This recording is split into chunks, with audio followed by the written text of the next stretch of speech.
BJP MLC city ರವಿಗೆ ಪತ್ರದ ಮೂಲಕ ಬೆದರಿಕೆ ಹಾಕಿದ್ದ ಪ್ರಕರಣ ಸಂಬಂಧ ಪೊಲೀಸರು ತನಿಖೆ ಚುರುಕುಗೊಳಿಸಿದ್ದಾರೆ. ಅನಾಮಧೇಯ ವ್ಯಕ್ತಿಯಿಂದ ಪತ್ರ ಬಂದ ಹಿನ್ನೆಲೆ ಅಂಚೆ ಇಲಾಖೆಯಿಂದ ಮಾಹಿತಿ ಸಂಗ್ರಹ ಮಾಡಲಾಗುತ್ತಿದೆ.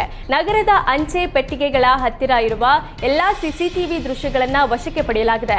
ಕೊಲೆ ಬೆದರಿಕೆ ಪತ್ರ ಬೆಳಗಾವಿಯಿಂದ ಬಂದು ಪೋಸ್ಟ್ ಮಾಡಿದ್ದಾರೋ ಅಥವಾ ಸ್ಥಳೀಯರೇ ಪೋಸ್ಟ್ ಮಾಡಿದ್ದಾರೋ ಅನ್ನೋದನ್ನ ತನಿಖೆ ಬಳಿಕ ಗೊತ್ತಾಗಲಿದೆ. ರಾಜ್ಯ ಕಾಂಗ್ರೆಸ್ನಲ್ಲಿ ಡಿನ್ನರ್ ಪಾಲಿಟಿಕ್ಸ್ ಬಳಿಕ ಮಿಡ್ ನೈಟ್ ಪಾಲಿಟಿಕ್ಸ್ ಶುರುವಾದಂತೆ ಕಾಣ್ತಿದೆ. ನಿನ್ನೆ ಸಿಎಲ್ಪಿ ಮೀಟಿಂಗ್ ಮುಗಿಸಿ ತೆರಳುತ್ತಿದ್ದಾಗ ಸುರ್ಜೇವಾಲಾರನ್ನ ಸಚಿವ ಸತೀಶ್ ಜಾರಕಿಹೊಳಿ ಭೇಟಿಯಾಗಿದ್ದಾರೆ. ರಾತ್ರಿ 11 ಗಂಟೆಗೆ ತಾಜ್ ವೆಸ್ಟ್ ಎಂಡ್ ಹೋಟೆಲ್ನಲ್ಲಿ ಸತೀಶ್ ತಮ್ಮ ಅಹವಾಲು ಹೇಳಿಕೊಂಡಿದ್ದಾರೆ. ಪ್ರಸ್ತುತ ನಡೆಯುತ್ತಿರುವ ಬೆಳವಣಿಗೆಗಳ ಬಗ್ಗೆಯೂ ಸತೀಶ್ ಕೂಲಂಕುಷವಾಗಿ ಮಾಹಿತಿ ನೀಡಿದ್ದಾರೆ. ರಾತ್ರಿ ವೇಳೆ ಸುರ್ಜೇವಾಲಾ ಸತೀಶ್ ಭೇಟಿ ತೀವ್ರ ಕುತೂಹಲಕ್ಕೆ ಕಾರಣವಾಗಿದೆ.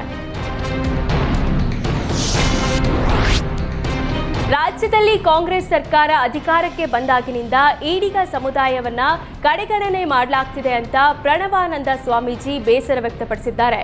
ಮಾಲಿಕಯ್ಯ ಗುತ್ತಿಗೆದಾರರನ್ನ ಕಾಂಗ್ರೆಸ್ ಕರೆದುಕೊಂಡು ಬಂದು ಮೂಲೆ ಗುಂಪು ಮಾಡಿದ್ದಾರೆ.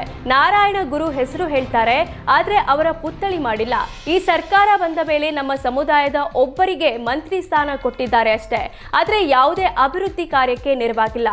ಒಂದು ವೇಳೆ ಸಿಎಂ ಬದಲಾವಣೆ ಆದ್ರೆ ಸಿದ್ದರಾಮಯ್ಯ ಅವರು ಹಿಂದುಳಿದ ವರ್ಗಕ್ಕೆ ಅವಕಾಶ ಕೊಡಬೇಕು ಅಂತ ಪ್ರಣವಾನಂದ ಸ್ವಾಮೀಜಿ ಹೇಳಿದ್ರು. ಅಂಗನವಾಡಿ ಕೇಂದ್ರ ಉದ್ಘಾಟನೆ ಕಾರ್ಯಕ್ರಮದ ವೇಳೆ ಶಿಷ್ಟಾಚಾರ ಪಾಲಿಸದ ಅಧಿಕಾರಿಗಳನ್ನ ಶಾಸಕ ಸಿಮೆಂಟ್ ಮಂಜು ತರಾಟೆಗೆ ತೆಗೆದುಕೊಂಡ್ರು.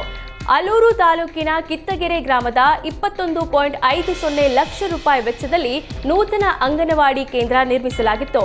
ಇಂದು ಉದ್ಘಾಟನೆಗೆ ಆಗಮಿಸಿದ ವೇಳೆ ಕಟ್ಟಡ ನಿರ್ಮಾಣದ ಗುತ್ತಿಗೆದಾರ ಗೈರಾಗಿದ್ದು ಕೆರಳಿದ ಶಾಸಕರು ಗುತ್ತಿಗೆದಾರ ಎಲ್ಲಿದ್ದಾನೆ, ಕಟ್ಟಡ ಹಸ್ತಾಂತರ ಮಾಡಬೇಕಾದ್ರೆ ಅವರು ಇರಬೇಕಲ್ವಾ, ಶಿಷ್ಟಾಚಾರದ ಪ್ರಕಾರ ಉದ್ಘಾಟನೆ ನಡೀಬೇಕು, ಸ್ಥಳೀಯ ಜನಪ್ರತಿನಿಧಿಗಳು ಬಂದಾಗ ಗೌರವಿಸಬೇಕು, ಒಂದು ಹೂವಿನ ಹಾರವೂ ತಂದಿಲ್ಲ, ಹೋಗ್ಲಿ 20 ರೂಪಾಯಿ ಹಾರವನ್ನಾದರೂ ತರಿಸಿ ಅಂತ ಸಿಡಿಪಿಒ ಹಾಗೂ ಪಿಡಬ್ಲ್ಯೂಪಿ ಅಧಿಕಾರಿಗಳನ್ನ ತರಾಟೆಗೆ ತೆಗೆದುಕೊಂಡ್ರು.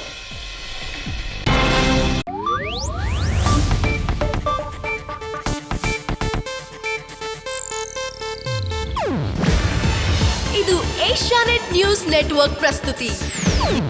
ನೀವು ನೋಡ್ತಿದ್ದೀರಾ ಏಷ್ಯಾನೆಟ್ ಸುವರ್ಣ ನ್ಯೂಸ್.